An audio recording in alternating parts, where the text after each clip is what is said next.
புதிய தலைமுறை நெறியாளர் விஜயனுக்கு என்ன நடந்தது?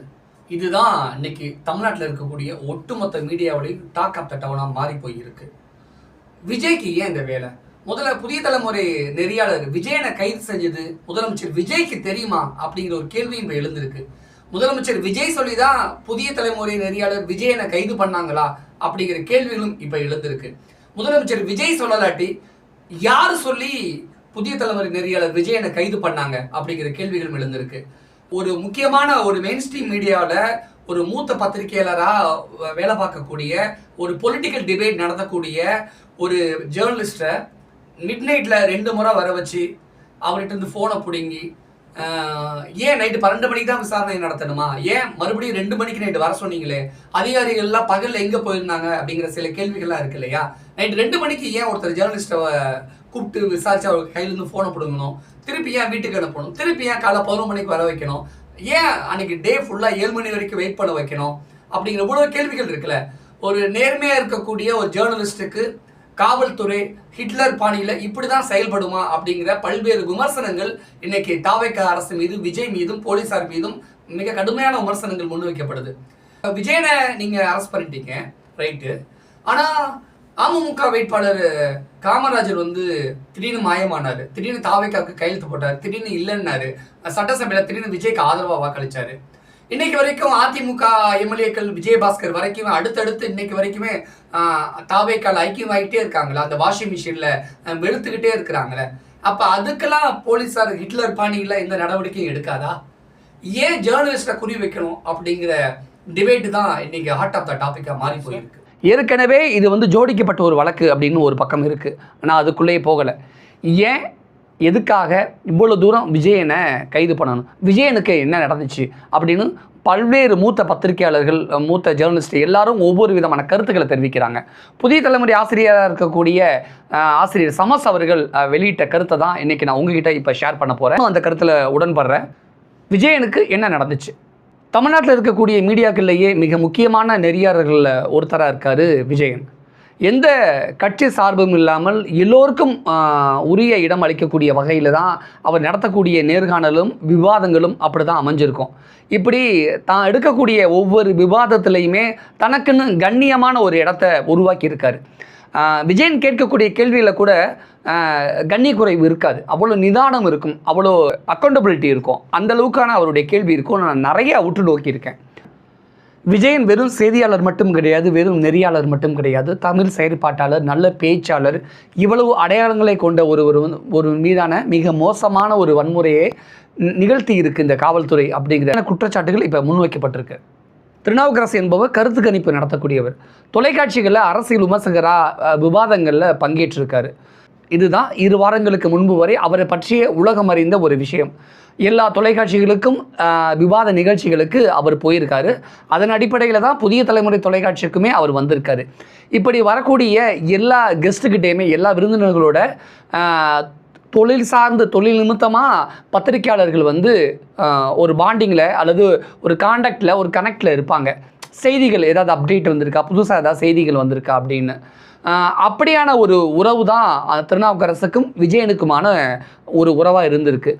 இப்படி தன்னுடைய கருத்துக்களை, கணிப்புகளை விஜயன் வாட்ஸ்அப்புகளுக்கு திருநாவுக்கரசு அனுப்பி வச்சுருக்காரு.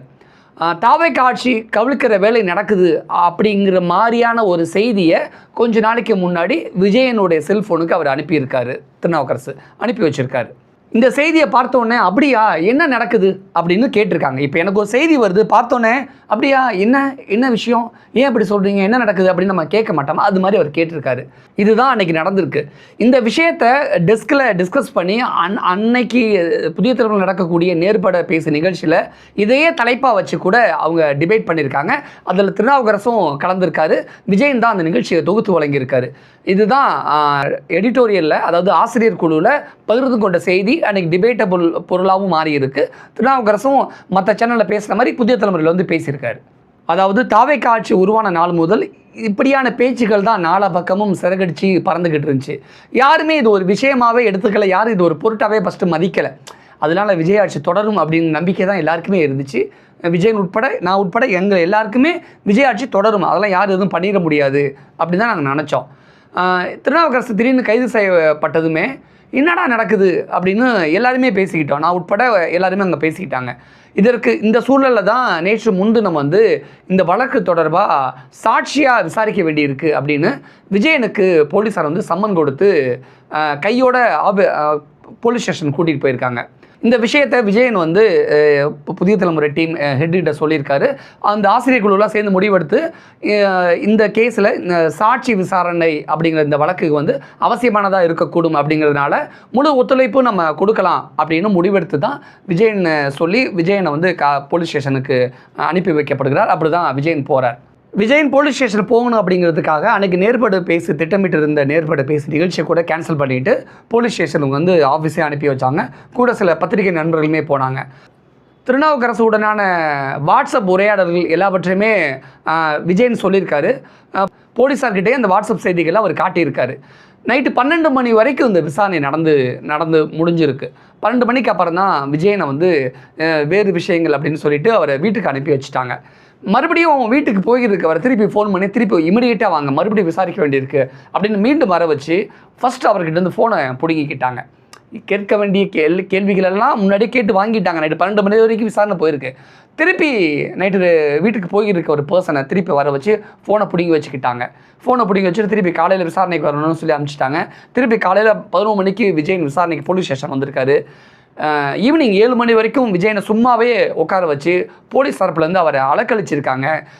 ஒரு மென்டலி டார்ச்சர் கொடுப்போம்ல, அப்படியான விஷயங்களை தான் போலீஸார் பண்ணியிருக்காங்க அப்படிங்கிற குற்றச்சாட்டுகள் தான் இப்போ போலீஸார் மீது வந்திருக்கு.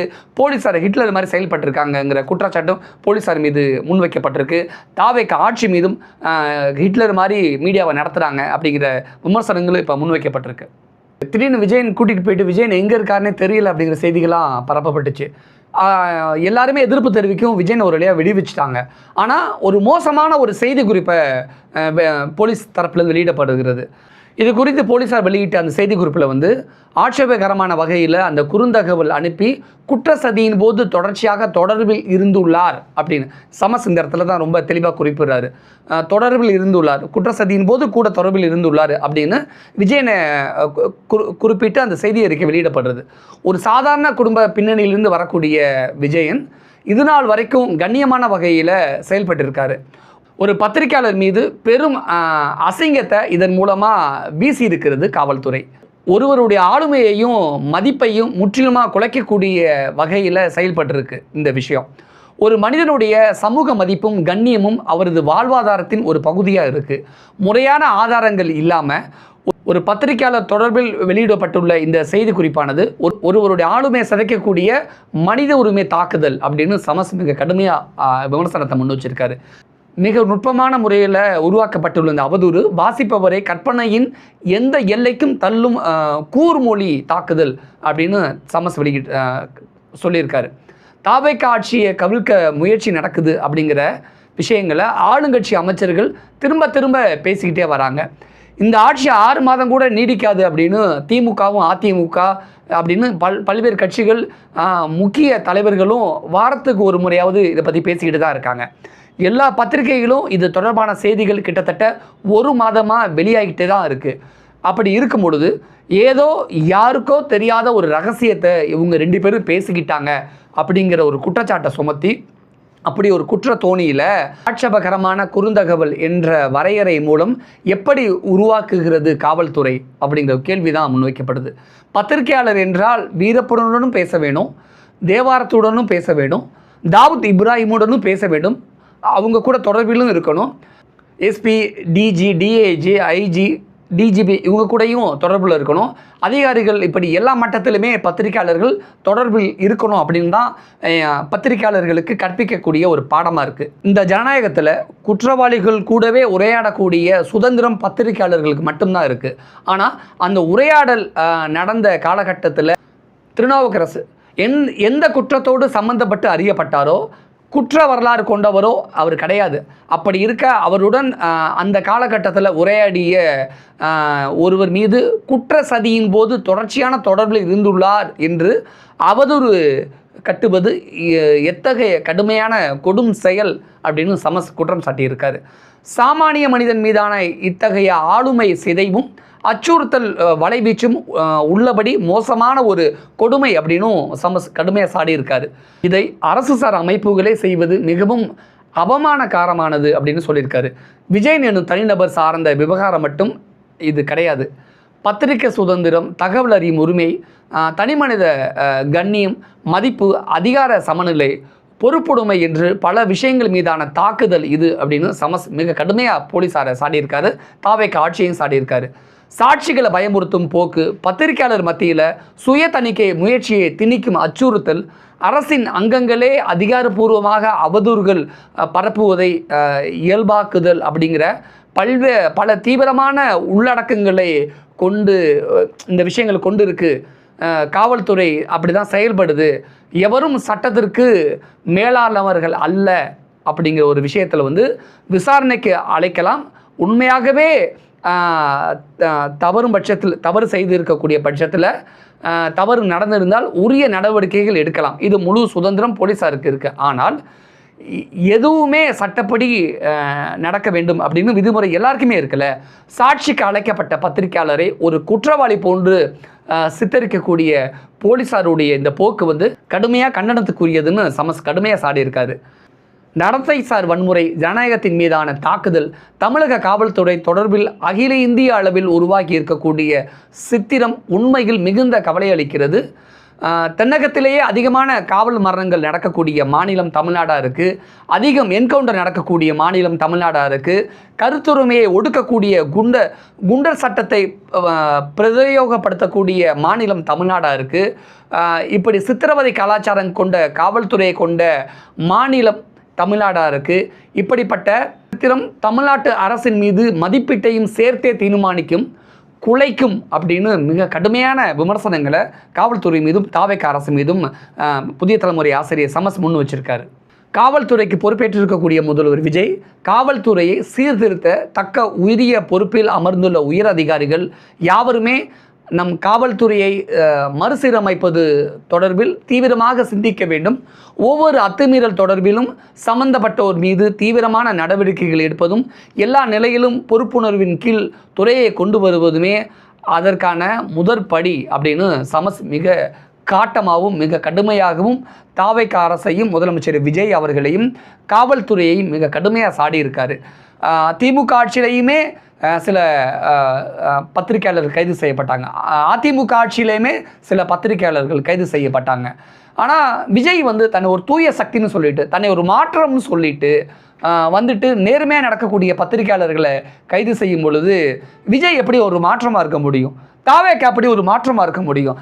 திமுக மாதிரி தாவேக ஒரு கட்சி, முக ஸ்டாலின், எடப்பாடி பழனிசாமி மாதிரி விஜய் ஒரு அரசியல்வாதி, அப்படி தானே பார்க்க தோணும். இதில் எந்த வகையில் தாவேக மாற்றமாக இருக்குது? இதில் எந்த வகையில் விஜய் மாற்றமாக இருக்காரு? எந்த வகையில் தாவேக தூய சக்தி அப்படிங்கிற பிம்பத்தை மீண்டும் மீண்டும் எப்படி உங்களால் கட்டமைக்க முடியும்? ஒரு நேர்மையான ஒரு உண்மையான பத்திரிகையாளர் மீது நீங்கள் அவதூறுகளை பரப்புனா, சேற்றவாரி இறைச்சா, இது எப்படி தாவேகாவுக்கு நல்ல பெயராக இருக்கும், அவப்பெயராக இருக்கும்? ஒரு கூற்று இருந்தது, எப்போ வேணாலும் இடைத்தேர்தல் வந்துச்சுன்னா தாவேக மெஜாரிட்டியோட ஜெயிக்கும் அப்படின்னு ஒரு மனநிலை, ஒரு பிம்பம் இருந்துச்சு.